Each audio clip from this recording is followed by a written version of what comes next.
சென்னை விமான நிலையத்தில் 2 முறை எனக்கு ஒரு மோசமான நிகழ்வு நடந்தது.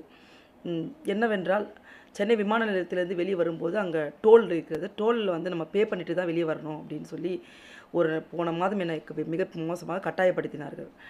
நான் சொல்கிறேன், நாடாளுமன்ற உறுப்பினராக இருக்கின்றேன், எனக்கு ப்ரிவிலேஜ் இருக்கிறது, நான் பணம் பே பண்ண வேண்டிய அவசியம் இல்லை என்று நான் கூறினேன். இருந்தாலும் என்னோடய டிரைவர் வந்து ஏற்கனவே உள்ளே வரும்பொழுது பணத்தை கட்டிட்டு தான் உள்ளே வந்திருந்தார்.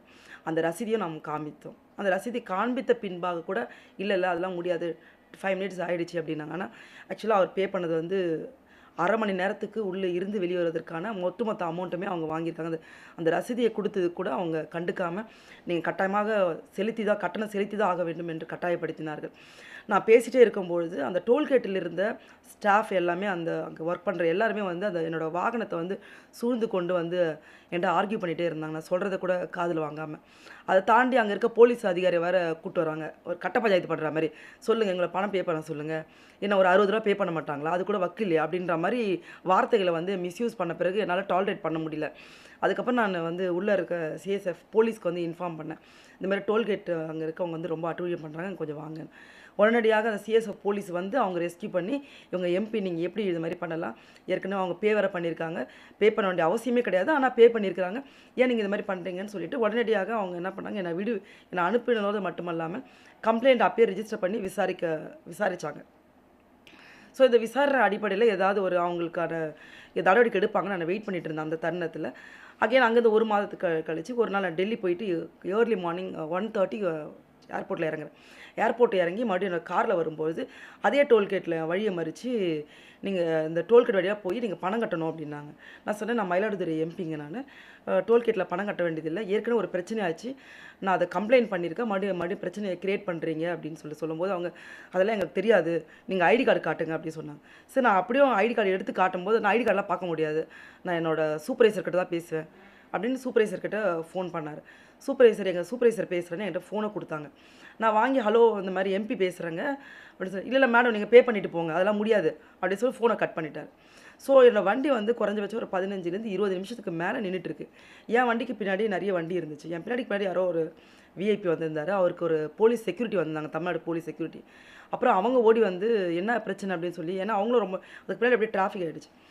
அந்த போலீஸ் வந்து என்ன பிரச்சனைன்னு சொல்லிட்டு என்னை பார்த்தோன்னே, இவங்க எம்பி ஆச்சு, எம்பி ஏன் கார் நிறுத்துறீங்கன்னு சொல்லிட்டு அவங்ககிட்ட அவர் சொல்லும்போது அதையும் கேட்காம அவங்க அவர்கிட்டயுமே ஆர்கியூ பண்ணி, அப்புறம் அவங்களே வந்து அந்த பேரிகார்ட்ஸை ரிமூவ் பண்ணி என்னை ரெஸ்கியூ பண்ணி அனுப்பிச்சாங்க.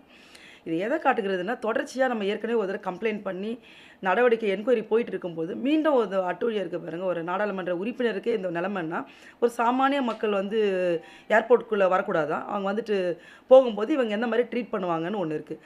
அதன் பின்பாக அங்கே இருந்த நண்பர்கள் எல்லாம் என்ன சொன்னாங்கன்னா, ரெகுலராக வர பேசஞ்சர்ஸ் போகிறவங்கெல்லாம், அங்கே வாகனம் வச்சுருக்கவங்க என்ன சொன்னாங்களா, மேடம் இதே மாதிரி அட்டூழியத்தில் ஈடுபடுறாங்க, உள்ளே போயிட்டு வெளியே வர்றதுக்கு 10 மினிட்ஸ்க்கு ஃப்ரீ, ஆனால் இவங்க என்ன பண்ணுறாங்க, வேணுமே இன்டென்ஷனாக உள்ளவே டிராஃபிக் க்ரியேட் பண்ணுறாங்க, டிராஃபிக் கன்ஜென்ஷனை க்ரியேட் பண்ணி 10 மினிட்ஸ்க்கு ஆனதுக்கப்புறம் மறுபடியும் எங்ககிட்ட பேமெண்ட் வாங்குறாங்க. அந்த 10 மினிட்ஸ்ன்றது சில நேரங்களில் அந்த டிராஃபிக் வந்து 20 மினிட்ஸ் கூட ஆயிடுது. So triple the amount pay பண்ண வேண்டிய சூழல் ஏற்பட்டிருக்கு. உள்ளே வந்து பெரிய மாஃபியா மாதிரி நடந்துகிட்டு இருக்குது. குறிப்பாக அந்த ஆட்டோ நண்பர்கள்லாம் போனால் ரொம்ப கேவலமாக அவங்கள ட்ரீட் பண்ணுறது, இல்லைனா எல்லோ போர்டு வச்சுருக்க வாகனங்கள்லாம் கார்லாம் உள்ளே போனால் அவங்கள மோசமாக ட்ரீட் பண்ணி நீங்கள் இங்கே வரக்கூடாதுன்னு சொல்கிறது.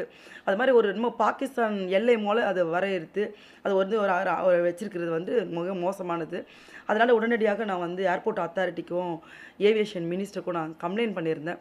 அந்த அடிப்படையில் நடவடிக்கை எடுத்திருக்கிறார்கள். அங்கே ஊழியர்களை 4 பேர் சஸ்பெண்ட் பண்ணியிருக்காங்க. ஒரே தேசத்துக்குள்ளே, ஒரே நாட்டுக்குள்ளே, ஒரே இடத்துக்குள்ளே மூவ் பண்ணுறதுக்கு எதுக்கு டோல்கேட் பணம்?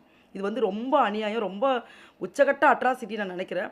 இந்தியா முழுவதும் இருக்க ஏர்போர்ட்டில் இருக்க டோல்கேட்டை வந்து கட்டாயமாக ரிமூவ் பண்ணி ஆகணும். சாமானிய மக்கள் வந்து ஒரு ஃப்ளைட்டில் போகிறது என்பது சாதாரண விஷயம் கிடையாது. ஃப்ளைட் டிக்கெட் வாங்குறது என்பதும் சாதாரண விஷயம் கிடையாது. அதை தாண்டி உள்ளே வந்தால் நீங்கள் டோல்கேட்டுக்கு 200 300 நீங்கள் செலவு பண்ணுன்றது ரொம்ப ரொம்ப அட்ராசிட்டி அது. அதை தாண்டி நீங்கள் ஏர்போர்ட்டுக்கு உள்ளே போனீங்கன்னா, ஒரு தாகம் எடுக்குதுன்னு ஒரு தண்ணி பாட்டில் வாங்கினா 200 இருக்குது. சரி, பசிக்குதுன்னு ஒரு இட்லி வாங்குறாங்கன்னா கூட அது 300 400 இருக்குது.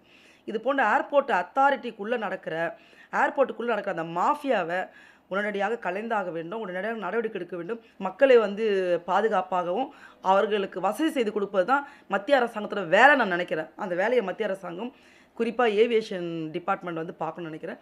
டோல்கேட்டில் எனக்கு மட்டும் கிடையாது, பல்வேறு மக்களுக்கு நான் இந்த இந்த பிரச்சனையை வந்து நான் சமூக வலைதளத்தில் போட்ட பிறகு நிறைய கால்ஸ் எனக்கே வந்துச்சு. எங்களை அன்றைக்கி ரொம்ப அசிங்கப்படுத்திட்டாங்க, பிரச்சனை பண்ணி கலாட்டா பண்ணி பணத்தை வாங்குறாங்க, அதிகமாக பணத்தை கட்டணத்தை வசூலிக்கிறாங்க அப்படின்னு நிறைய கால்ஸ் எனக்கு வந்துச்சு. நான் மட்டும் இல்லை, எல்லாரும் பாதிக்கப்பட்டிருக்காங்க. எல்லாருக்குமான குரலாக தான் நான் அன்றைக்கு ஒலித்தேன். கடுமையான நடவடிக்கை எடுக்க வேண்டும். எந்த கான்ட்ராக்டர் தவறு செய்கிறார்களோ முதல்ல அங்கே டோல்கேட்டே இருக்கக்கூடாது என்பது தான் என்னோட கோரிக்கை. உடனுக்குடன் செய்திகளை தெரிந்து கொள்ள சன் நியூஸ் பெல் ஐகானை கிளிக் பண்ணுங்க.